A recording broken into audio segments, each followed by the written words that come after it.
Hi guys, it's Joe Tommaso from the 15 Minutes With podcast. Our show is geared toward helping to keep not only teens but people in general out of our jails and prisons. Our show is unique in the fact that we use real inmates throughout the country and they explain not only about the cases that caused their incarceration, but why it's so important for people to stay out of prison and remain free. Speaking of free, have you heard about the newest and best way to put your podcast out there for the world to hear? Let me tell you about Anchor. Anchor is the easiest way to produce and distribute your ideas, your podcast, and the best part, it's free.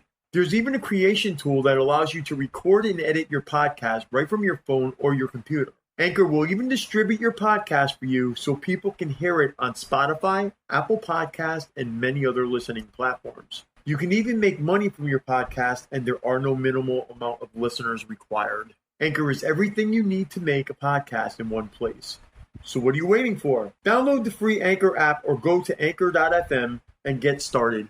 Hey everybody, and thanks for listening to the 15 Minutes With podcast. My name is Joe Tommaso. 15 Minutes With has recently been featured in the New York Times, the New York Post, and several other media platforms. The show goes into jails and prisons across the country, and we talk to inmates, some high profile and some just your regular Joes and Janes. 15 Minutes With is different than a lot of other prison channels out there because the people we talk to are still behind prison bars. Unlike corporate shows like Lockup and others, our shows are totally unscripted. We ask those we talk with about their crimes and if they feel remorse, and about life on the inside in general.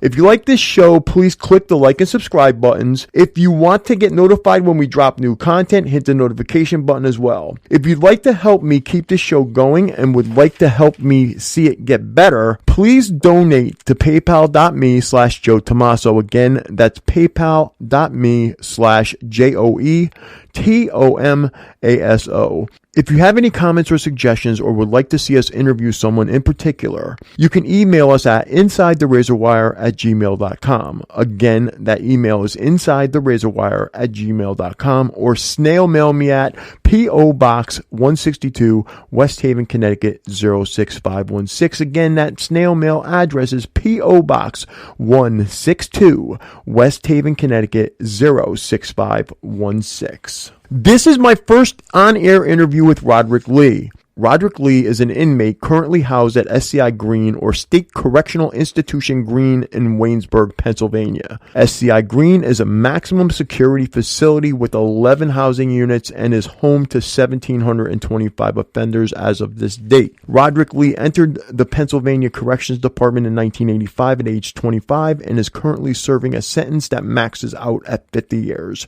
This puts Roderick Lee out the door and back in society at age 75. What crime did this man commit that put him inside at age 25 and will release him back into society as an old man a half century later? Roderick Lee himself admits his life was not that of a choir boy. In fact, he tells me he was on the police department's radar long before this sentence. He is currently serving a sentence for attempted murder, attempted assault, and recklessly endangering another person, as well as other charges for a stabbing that happened at Tom's Cafe, which was a bar in the city of Allentown, Pennsylvania. This happened on August 10th, 1985. So, without further ado, in the words of my friend Joe Guerrero from After Prison Show, let's dive into Roderick's story on this segment of 15 Minutes With.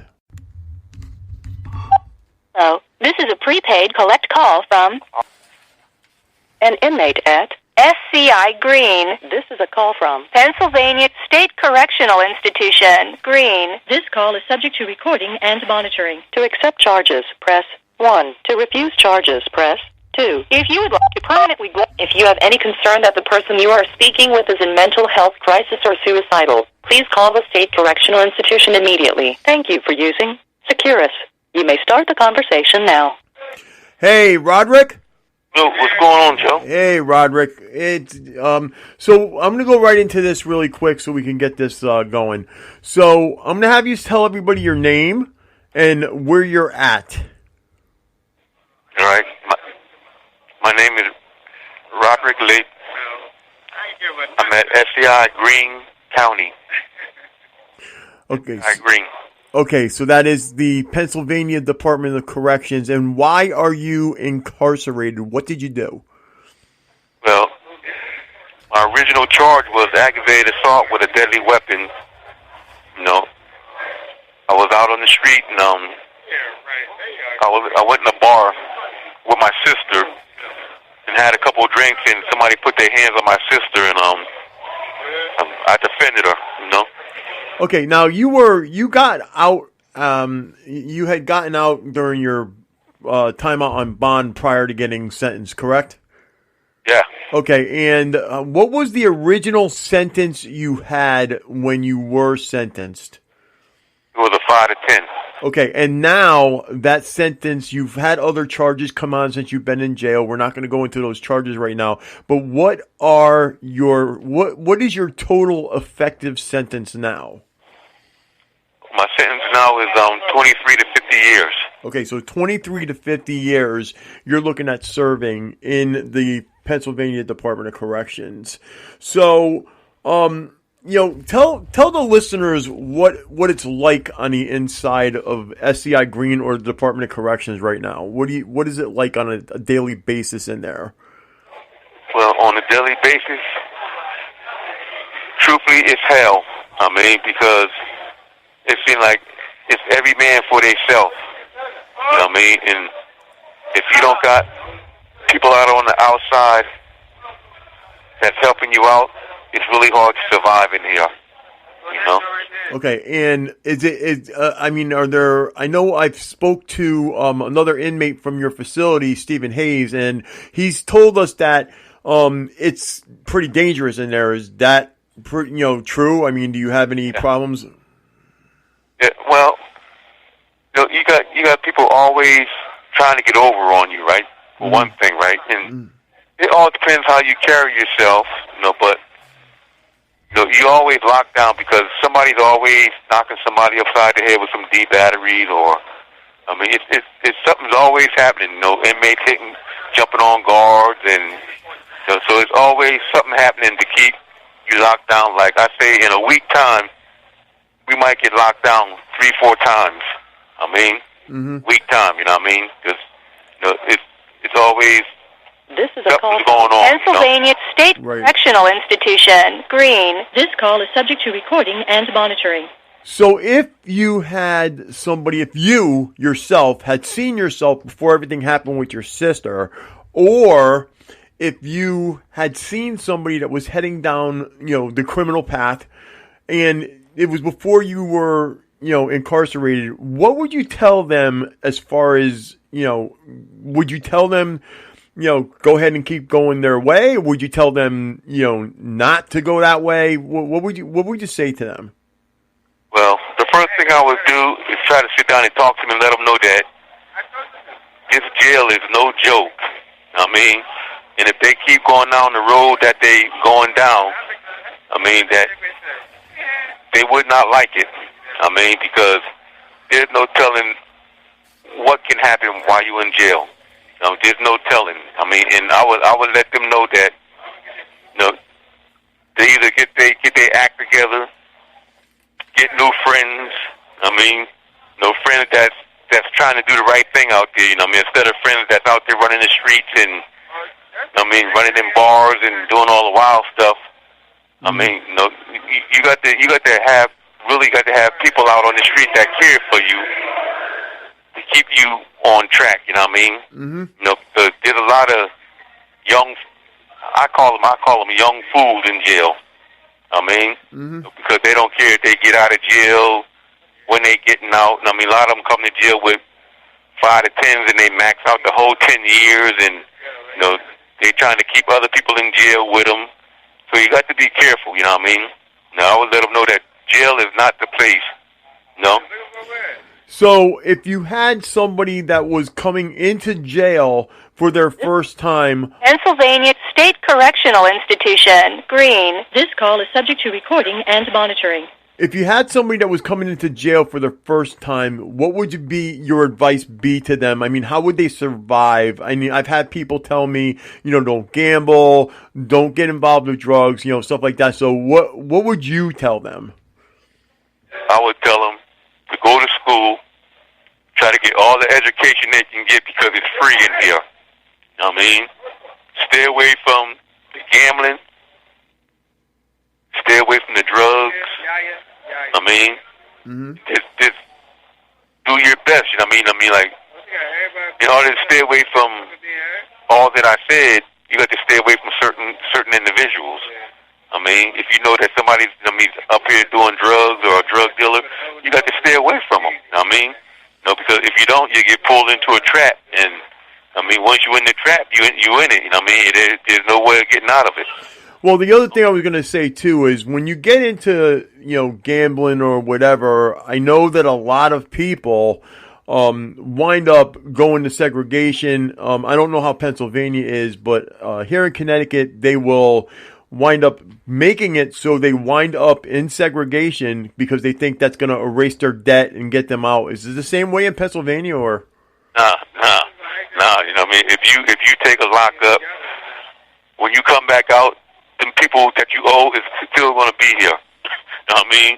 And the beat goes on. You know what I mean? It's like you owe somebody some money, and you say, "Oh well, I'm going to take a lockup," or you might go to the administration and say, "Oh, this person threatened me. I mean, I owe them money," and they might lock that person up, right? Mm-hmm. But then they got their homies out here that said, "Oh, you owe my homie this, so now you got to pay me." So eventually, they're going to pay up no matter what. Yeah, no matter what. Okay. The debt is always there. And that's a life that you don't want to live in jail. You know what I mean? So tell me some of the things you've seen in there. Like, I mean, I know Steve said that he's seen people stabbed in there and stuff like that. I mean, and I'm assuming it's over some type of a debt or snitching or whatever. So. Yeah. You see, like things like that happen like almost every day. I mean, somebody's getting knocked upside the head with some D batteries, and the guards are jumping on inmates, and you know what I mean. Things like that you see every day.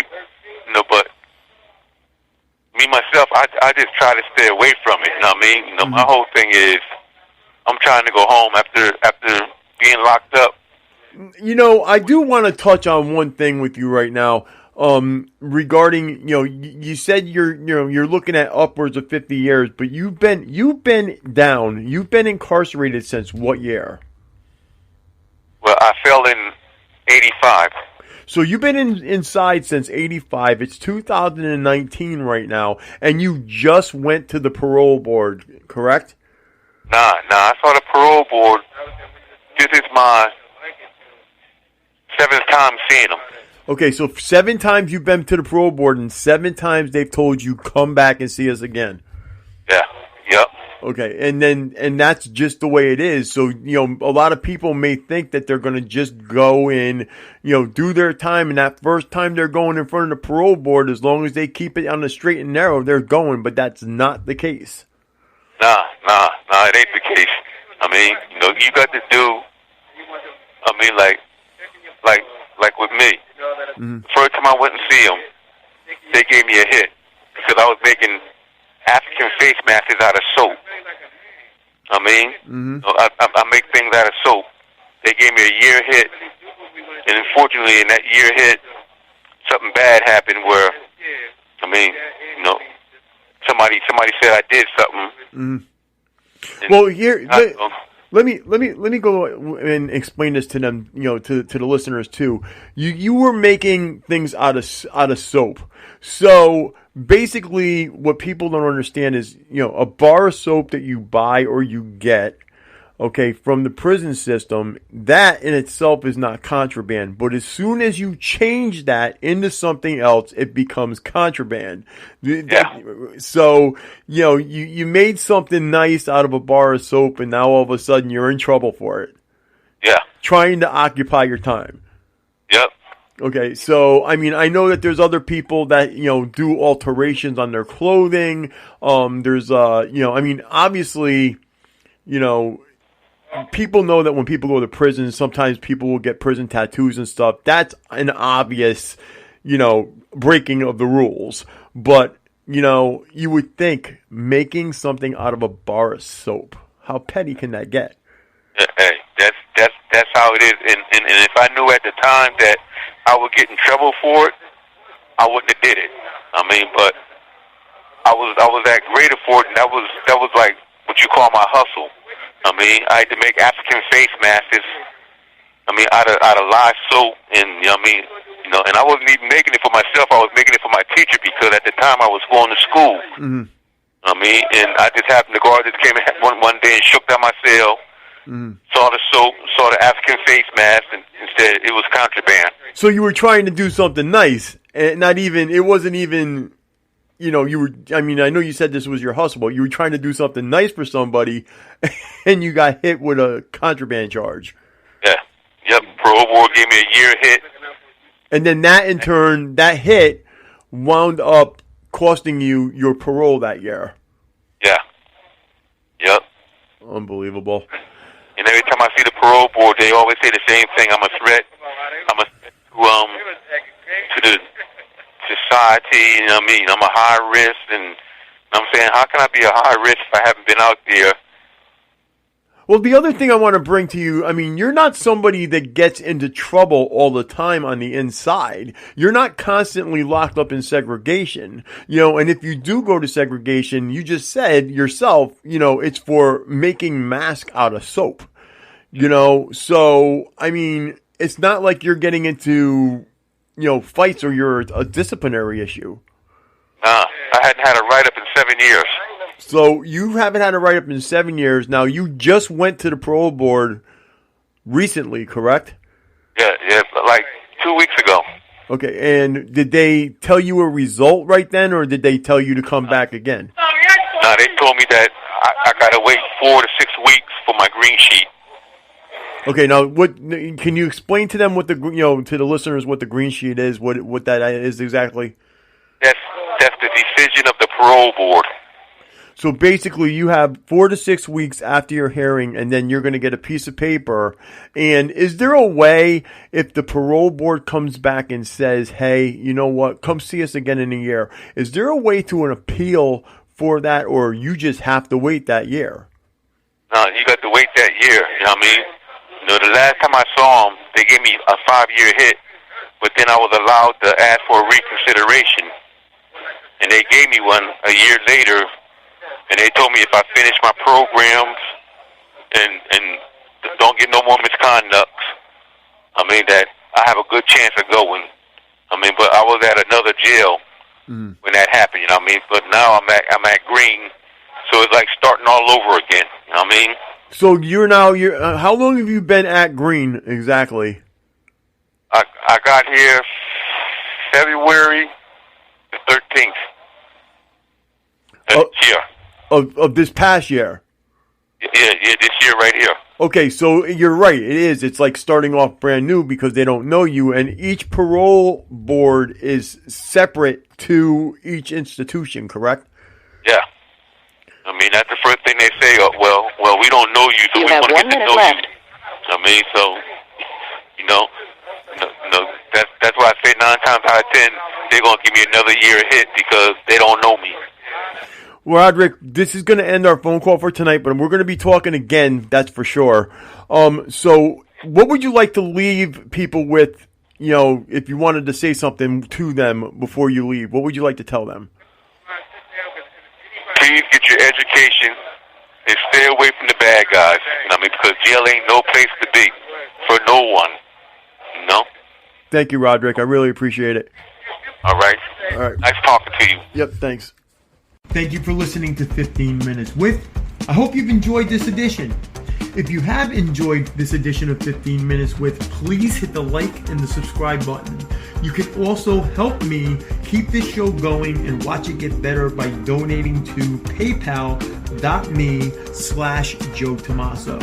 That address again is paypal.me/JoeTomaso. 15 Minutes With is constantly looking for new content to upload and new people to interview. If you would like to share your story, or if there's someone you would like to see us interview, please email us at insidetherazorwire@gmail.com. That email address again is insidetherazorwire@gmail.com. Last but not least, again, if you like to support this channel, please subscribe and hit the like button. Until next time, we'll be seeing you